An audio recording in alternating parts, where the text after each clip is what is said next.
Coming up on the Hilton Head News, we head to high school football practice at Hilton Head Prep. Also ahead, Kroger needs 200 employees for its Shelter Cove store. They meet job applicants at the company's second job fair on the island. Stay by. The Hilton Head News is next.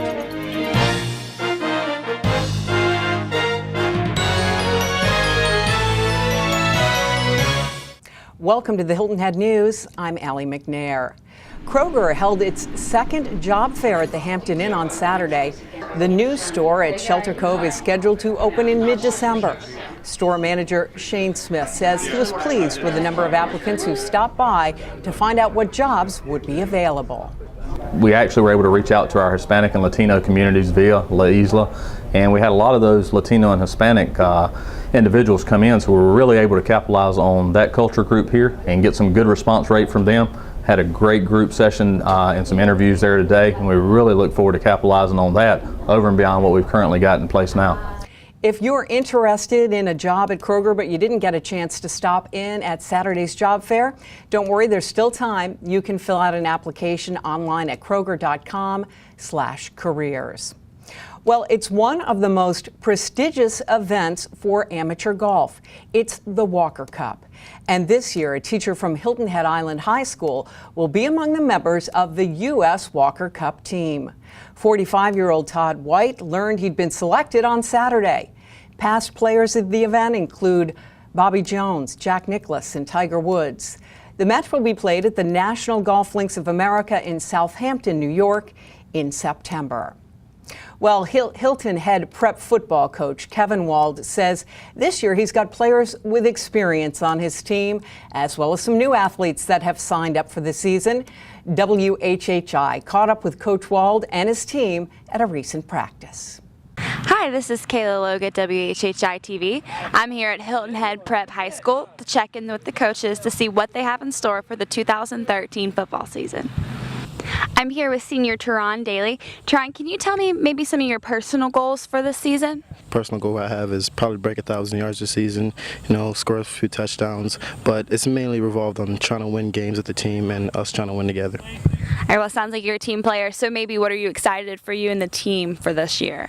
I'm excited for us to bond. We know we all have chemistry together now because we've all played together for such a long time and we're all inexperienced, and now we're all experienced, so it's going to work well for us. Okay, and then what position are you expecting to play this year? I'll be playing running back and linebacker. Okay, and how are you out here handling this heat? I mean, it's really, really hot, but we're making it through it. We don't make excuses. Okay, great. Thank you, Teron. I'm here with the head coach of Hilton Head Prep High School, Coach Wald. Coach, can you tell me how the team is looking so far? Well, it's starting to come together. When you start out, it takes a few days to really get going, and as we wrap up, training camp, things have kind of fallen into place very nicely for us. Okay, and then what are a few of your concerns going into the open and season game? Well, we got some inexperience at key positions, but the only way you get better is to get out there and play, and that's fixing to happen for us, and we're excited to see what we have.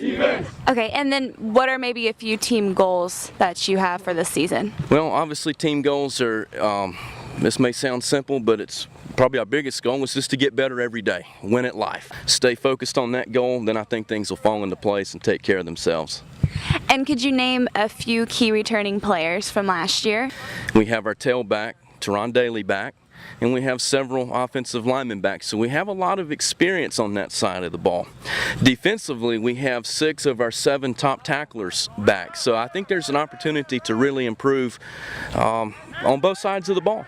Okay, and now are there any newcomers out there that might actually make them have a run for their money? Well, we have some of our better athletes in the school that didn't play last year that have decided to come out for football. Everybody we have has some positive roles to offer to this football team. Okay, thank you, Coach. This is Kayla at WHHI-TV. Now here's a look at what's happening around the state. Governor Nikki Haley has scheduled a stop at a farm in the Low Country this week to get a first-hand look at some of the damage this summer's excessive rainfall has done to crops. The governor has requested a disaster designation from the U.S. Department of Agriculture. If approved, farmers with damaged crops could apply for low-interest loans from the federal government. The state director of the USDA Farm Service Agency, Harry Ott, says 36 of the state's 46 counties have had at least a 30% loss on one crop, making them eligible to apply for federal disaster relief. The other 10 counties also would be eligible for federal relief because they're adjacent to those eligible counties. Well, it's not something South Carolinians are probably proud about. The state ranks 7th in the nation for its obesity rate. According to a report from the Trust for America's Health and the Robert Wood Johnson Foundation, South Carolina's obesity rate in 2012 stood at 31.6%. The state isn't alone in its high rate of obesity, though. According to that report, 13 states have rates above 30%, and 28 states are at or above 25% when it comes to the rate of obesity. Now, when we come back on the Hilton Head News, we'll find out about the important connection between education and local business. And later, the state attorney general recently spoke about human trafficking on Hilton Head Island. So is it a problem here? We'll find out.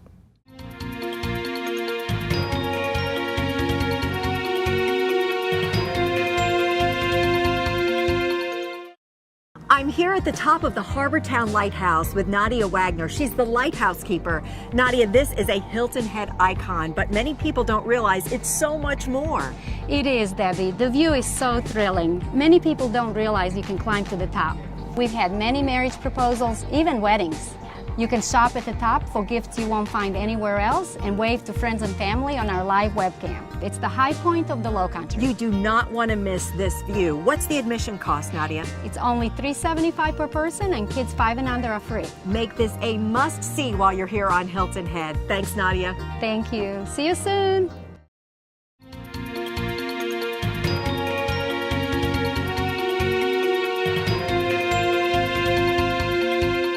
Students are heading back to school. When you think about education, though, do you connect it with business? Here to make that connection for us is the Vice President of Communications with the Hilton Head Island Bluffton Chamber of Commerce, Charlie Clark. Hi, Charlie. Hi, Allie. Well, what about it? How important is the education in the Lowcountry to area businesses? You know, I think the community is often surprised by the Chamber's role when it comes to connecting business and education. We're excited about Dr. Jeffrey Moss and his vision for what's coming around the bend for our schools. The Chamber has a lot of involvement when it comes to putting education and business together, and it's the start of a new school year. We're excited to get going. And how do businesses get involved specifically, or just give us some examples with our schools? You know, there are a number of ways. The Chamber has what's called the Business Education Partnership Committee, whose sole role is to do just that. There are a few initiatives that we do each year that are so popular and become so successful, such as Project Connect, connecting teachers and their wishes and what they need for the classroom with the business community. It's astounding when you think about the fact that teachers spend over $500 each year out of their own pockets for classroom supplies, and this is a great way that the Chamber and the business community come together to fulfill those wishes. We've done that about over $32,000 worth of wishes since the program started. Fantastic. Now, we have a new superintendent here in Beaufort County, Jeffrey Moss. I know he was interviewed for Chamber Business Monthly. What's his whole take on the Business Education Partnership? Well, we were really excited to see, Allie, that he sees it as a priority. He gets the connection. He really understands how important it is for the community and for what we do. So initiatives like Project Connect and the Reality Store, our junior leadership program, things that we do, he's excited about, and we were really, really glad to see that.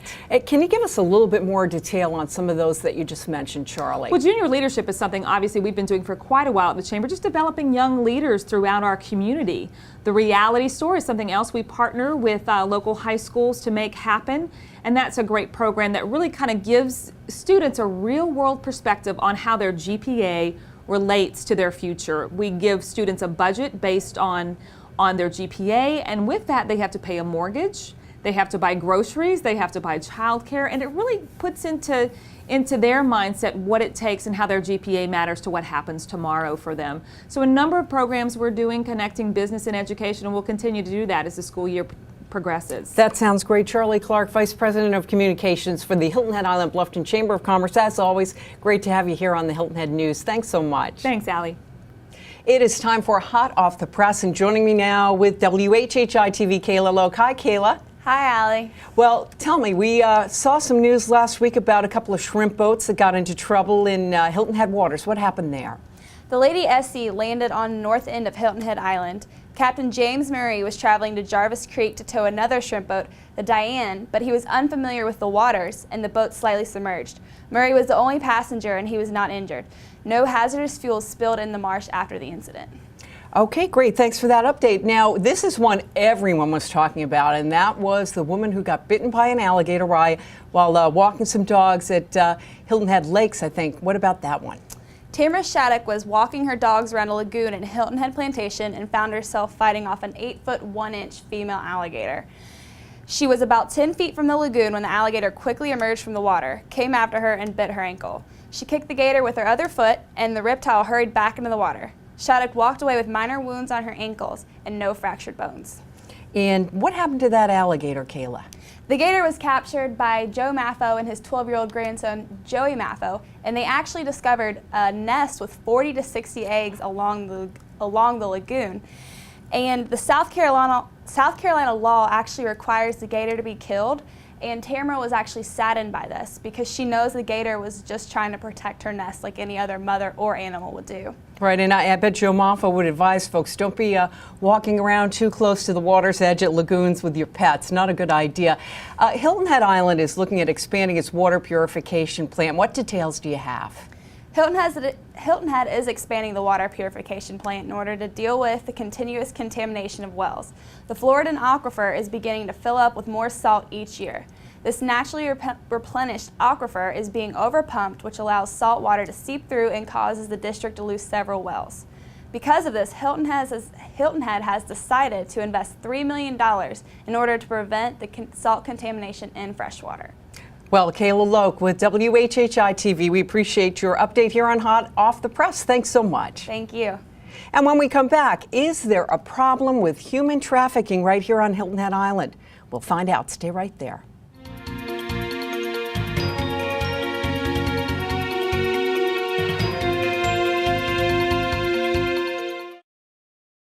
Hilton Head Lakes, with the area's most affordable dues and a world-class community, features thoughtfully designed homes with home sites starting from the 180s. 90% financing on waterfront, nature preserve, and golf home sites starting from the 40s. Visit their model park with 5 fully furnished homes, plus see their spectacular lake club, which is nearing completion. Boating, golf, amenities center, and the best proximity to all low-country destinations. Stop by Hilton Head Lakes today.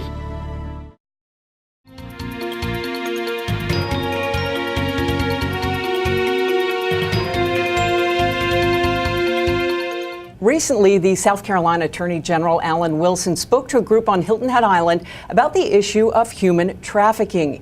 Here to talk about that more with us is a person who's a member of the board of the Low Country Coalition Against Human Trafficking, Craig Dobson. He is also with Dobson Law Firm of Savannah. Craig, thanks so much for joining us. Thank you for having me. I want to ask you for a general definition. When we talk about human trafficking, what is it we're talking about? Human trafficking is a form of modern day slavery. There are 2 main categories of human trafficking. There's sex trafficking and labor trafficking, and some folks would also consider domestic servitude another category of trafficking. And when we talk about this issue, a lot of people might say, gee, here on lovely Hilton Head Island, this isn't a problem. We're in the low country. But is it something that legal authorities, that people such as yourself, an immigration lawyer, do encounter? Yes, it is. I've seen it in my own office. It is a huge money-making industry, and unfortunately that means that you're going to see trafficking practically everywhere. And there was a big ice bust in January of this year that involved a trafficking ring that spread from Florida up through the Carolinas. And when you say it's a money-making industry, is it the people, as hideous as this sounds, dealing in humans or exchanging humans for labor at no cost or low cost? At low cost, and because it's a service, it's one of those things where, you know, if you sell drugs, the drugs are used up. But when it involves human beings, unfortunately, it's extra lucrative just because the person's services can be offered over and over and over again. And who are some of these people that end up falling prey to human trafficking, Craig? Could be almost anybody. And of course, I'm an immigration lawyer, so I first think of immigrants, but it could be rich people, could be poor people, really nobody's exempt from this danger. There was a quote that I read recently from the State Attorney General Alan Wilson when he addressed that group in Hilton Head Island. He said slavery is alive and well. If so, and if that's the case here in the Low Country in Hilton Head Island, what are some of the signs that we would need to look for that would indicate there's an issue with human trafficking? But, you know, that's a difficult question to answer, because a lot of the signs of human trafficking could be signs of other things. But of course, if you see someone who always has some, you know, physical injuries, constantly depressed, you know, I think, you know, for example, let's say you're at a 24-hour grocery store. You're there at maybe happen to be there at 3 a.m. and you notice a group of people shopping, but maybe someone else happens to be watching them, and it just seems suspicious. And one of the things I think about is, you know, you should just always connect with the people you're around. So if you're at a nail salon, talk to the people who do your nails, and maybe just find out a little bit about their lives. If they don't really seem to have a life outside the nail salon or the restaurant where you happen to be having dinner, then maybe that's a sign that you need to pay more attention. What else can we do to fight human trafficking on Hilton Head Island? The big thing, I think, is education, and that's what our coalition has primarily focused on. And right now we're really focusing on high school students. And you know, I think in February of 2014 we're going to have a special presentation for high school kids, and there's also a parent-teacher presentation as well. But certainly, whether your child is an immigrant or a rich kid, they're still at risk for trafficking, and I think education is one of the primary ways to fight that. Well, Craig Dobson, I'm sure we'll have you back when those events come to pass. We appreciate your time here on the Hilton Head News. Craig Dobson with Dobson Law of Savannah, Georgia. Thanks so much. Thank you. So what is happening on Daufuskie? We're going to find out now from Mary Amonitti. Hi, Mary. Hello, how are you today? Fine, thank you. I know you've got some details on the Binya Foundation's 4th anniversary. Tell us about some of those plans for the upcoming year. Well, you know, we have had a lot of accomplishments over on Daufuskie Island. The Binya Foundation and their involvement in tourism on Daufuskie. Well, for 2014, all of our viewers out there can continue to watch us as we go forth with our partnership with WHHI. We are so happy to be partnering with WHHI for another year and hopefully many years in the future. It's been a great partnership. Well, I'm sure folks here at WHHI would say ditto to that. What about Daufuskie tourism? How does it promote economic development, do you think, for Daufuskie and the Low Country in general? Well, you know, there is one card I will not be without in my wallet, and that's my AAA card, just in case something happens on the road. But as you know, AAA also provides travel information and vacation planning, and Daufuskie Island for 2013 has been listed in the AAA guide, and it also will be listed in there for 2014. That is a huge accomplishment for the Binya Foundation and for the economics of Daufuskie Island, because more and more people are starting to come to Daufuskie and plan their vacations there. The heads in the beds are up for overnight at Daufuskie Island, and we're really appreciative of AAA, and it's not easy getting in AAA. And Mary, how about developments as far as the 9th annual Daufuskie Autumn Fest on November 2nd? Yes, and we are so excited. I mentioned it in the broadcast last week, and everywhere I've gone, people have asked me, how can I get there? Can I have a booth? I mean, people are really excited. So we want them to go to Daufuskie Island, DaufuskyTourism.com.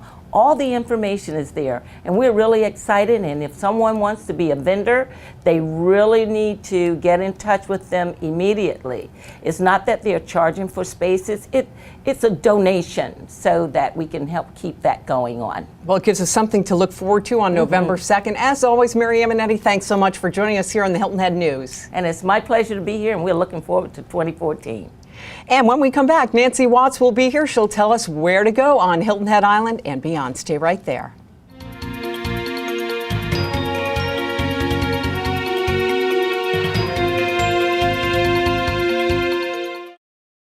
Welcome to Brown Golf, where playing here has its rewards.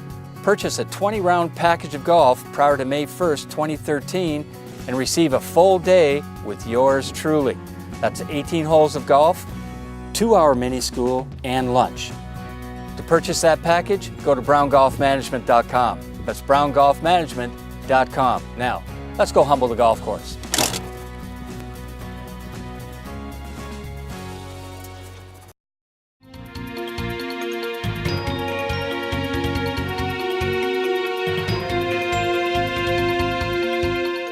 Here she is to tell me and everybody where to go on Hilton Head Island and beyond. Nancy Watts. Hi, Nancy. Hey there.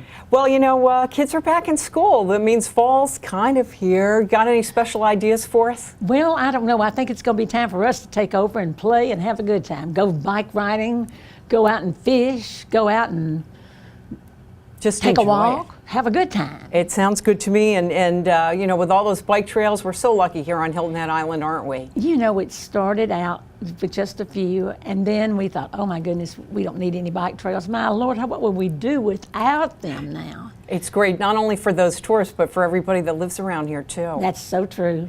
You also want to mention, this is kind of unique, a group of men that get together for breakfast. And tell me about where that takes place, and it's a special kind of meeting. You know, they do this every Tuesday morning at Stack's, and it's a prayer breakfast. And they get together, you know, if you're in town and you want, and it's a Tuesday morning, go on down to Stack's and just meet the guys. They are really very, very nice.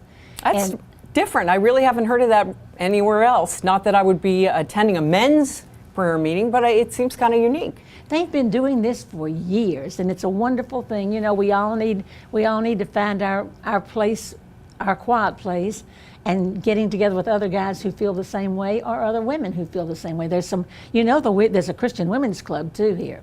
Well, you know, and those men are kind of lucky because I bet they get some good waffles too. Oh, I hadn't even thought about that. You're exactly right. Also, now there's something special for car enthusiasts too over in the Main Street shopping area. Tell me what that's about. This is August. September and October will be the last two for this year. But every fourth Thursday night at 6:30, Main Street Village hosts this group of car people. It's Carolina Dreamers, right? Yes, thank you. I needed that. Oh, that's all right. I do that too. Been?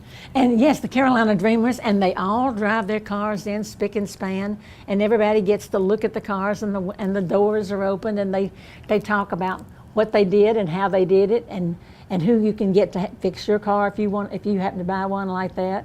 And also the shops are open too, right? And the shops are open, and the restaurants are open, and they just have a good time.